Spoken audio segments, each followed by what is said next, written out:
Oh yeah folks, I'm out doing a bit of a recce on a site I've been looking at for a while. It's right alongside a major road, but it's where the old road used to run before they changed it a little bit. Been here about 10 minutes, dug a couple of bits of trash, but I just had this nice 36 and it was down quite deep, as you can see, but you can see a coin's just popped out there.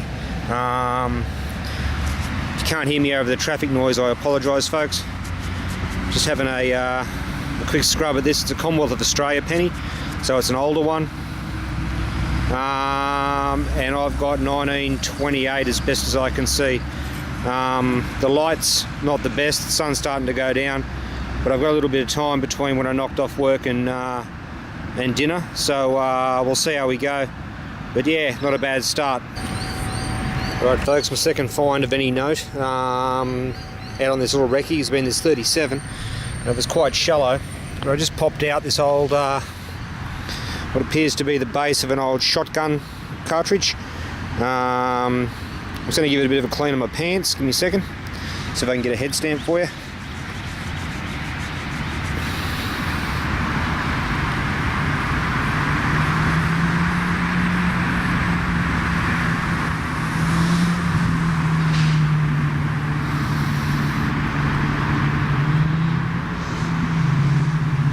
All I can see on that is the number 12. There's a whole bunch of other writing around it, but I can't make it out. I'll wait till I get home and I'll postscript it or I'll put it in the roundup. Right, let's move on, eh? Right folks, I've got another 37. Quite shallow. There's, as you can see just in front of me here, the bedrock's not very far away, but in the soil near the rock I've just disturbed this coin. Okay, she's a bit bent, and no, for those who watch my videos, that's a bit more damage than I can do with a trowel. Yes, I know I'm famous for it, but that's a Queen Elizabeth penny, so it's going to be a rue penny, and it's a 1958 rue penny. There we go folks. Okay, so that's not bad for about 25 minutes so far. 2 pennies and a shotgun cartridge. We'll keep going for a little bit. I've got probably about an hour and a half here, so we'll see how we turn out, eh? Let's keep going. Alright folks, my next target out here in this little recon is a 35, and you can see it just hanging in the side of the plug there. It looks like a half penny, but we'll just go in and grab that.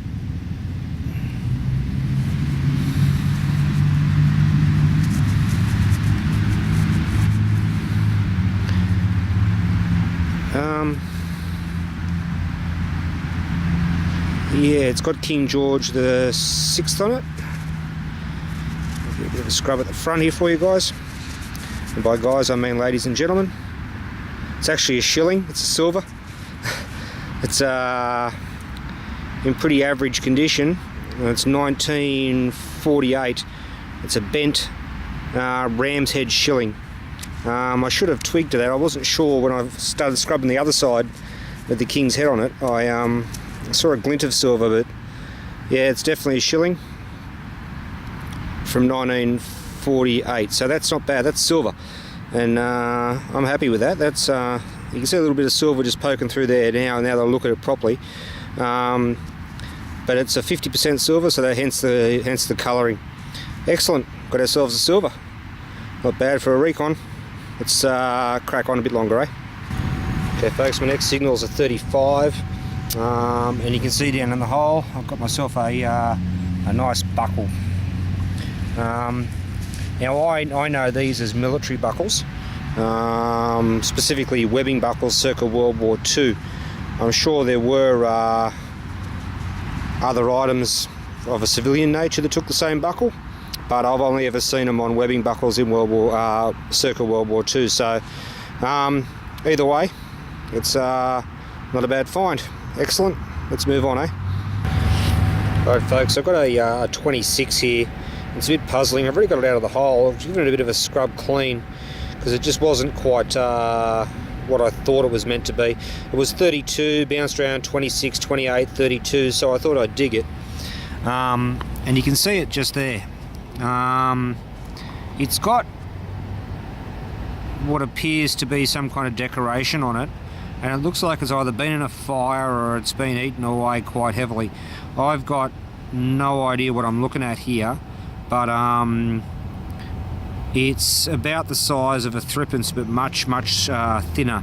I'm going to get that home, give it a bit of a clean up, and I'll show you in the roundup what I ended up with. But that's an interesting find, and I don't really know what it is. All right, we'll just keep on going. Looking at it on the screen, looks like a religious medallion possibly as well. All right, we'll keep going, eh? All right, folks, my next find's a 36.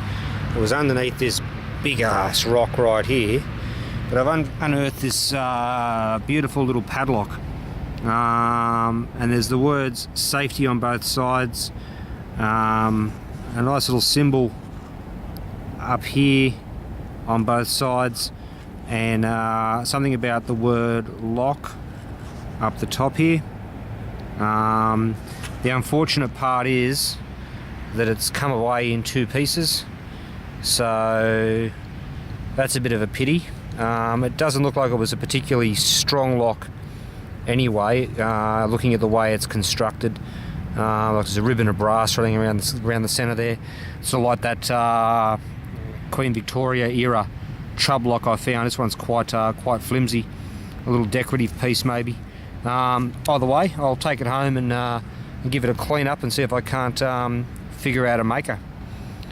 Excellent. All right, only got about 20 minutes if that left here before I get to head home for a bit of dinner. Otherwise the missus will be all cranky if I'm late. So let's keep on going, eh? All right, it's the last dig of the night before I head back to the car. I got a 39, and it was all over the place, really scratchy.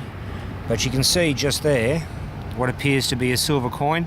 It's popped out of the hole. So let's have a look at that together, eh? It is a silver coin. It's a sixpence.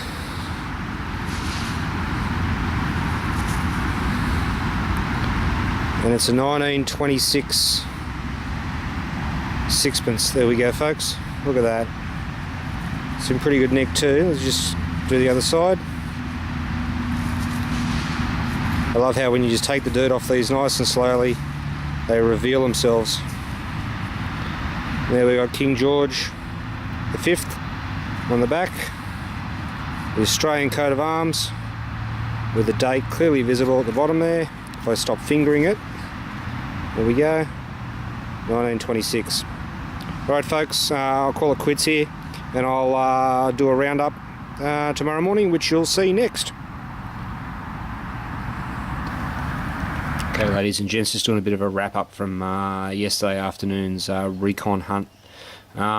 It's a site that I'm probably going to go back to. There wasn't a lot of trash, a few bottle tops, but that was really it. Very few ring pulls and the like. Having said that, I wasn't digging all the 18 and 17 and 20 signals. I was just chasing basically anything from 25 up.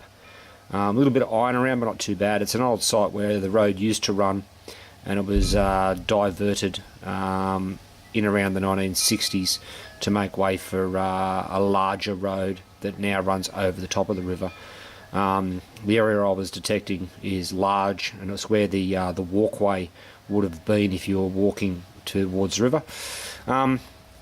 We've got a little bit of everything here, folks, from a date perspective. I mean, there's a 1923 Commonwealth of Australia penny, but then there's also a 1958 Australian rupee penny. So, you know, that's a fairly large gap. Having said that, there's nothing to say that these wouldn't have been in circulation at the same time. In the silvers, I haven't bothered to clean it up because, let's face it, it's pretty well stuffed. But it's a 1948 50% silver shilling with quite a nice bend. I would suggest it's been driven over or something similar. It doesn't appear to have been struck to get it in that particular shape. And then we've got an absolutely beautiful 1936 sixpence, which is in great nick, and that's 925. And straight away there you can see the difference between a 925 silver and and a 50%er just in how clean they finish up. A couple other things. We've got this this lock that's come apart. I didn't get a lot of information on it. All I've got at the top there, it says security lock, and it's got safety either side of the escutcheon, and then an anchor. Like I said, it's in two pieces, and it doesn't look particularly like it would have been particularly secure. You could probably snap it by breathing on it, to be honest. It's of particularly flimsy construction. It would have been, I think, more decorative than anything else. Like I said, just looking at it, it didn't look like it would have had a pretty big hasp or anything like that, so it'll probably go in the scrap bin. I don't think it's particularly important. This little piece here, it has proved to be one of those cheaper religious medallions you see from time to time, made out of aluminium, especially when you flick it over and there's the Virgin Mary on the back. So yeah, it's been in a fire as well. It's been partially melted, so that'll probably go in the scrap bin as well. This is not bad. This is that old shotgun cartridge, and you can see straight away when I give it a bit of a clean, it was a paper cartridge, so it wasn't plastic. It predates the plastic cartridges. And the head stamp, I don't know if you can read that. It's actually Harvey and Curtis's, which were, and you see at the bottom there it says Ely, which became part of the Ely group in 1918, and Curtis's and Harvey sort of survived until around about 1930 something. So that does fit in with the timeline provided by the paper. So that's probably the oldest piece, or probably the coolest piece I found on the site, and harks back a little bit later than the coins. But I think it's a site definitely worth going back to. Oh, nearly forgot the buckle. Yeah, webbing buckle. That's what I know them as I said on site yesterday. I'm sure there were other uses for them, but I've only ever seen them in military camps and areas, and they were a webbing buckle. I remember the first pack of webbing I was ever issued actually had these buckles, so they were still being used back in the 1980s. Alright guys, I'm going to wrap it up there. I'm probably going to go out again this afternoon and have a bit more of a sniff around there, see what else I can find. The treasure to trash ratio is pretty good, so it's worth another look. When I do the recons, I don't grid an area.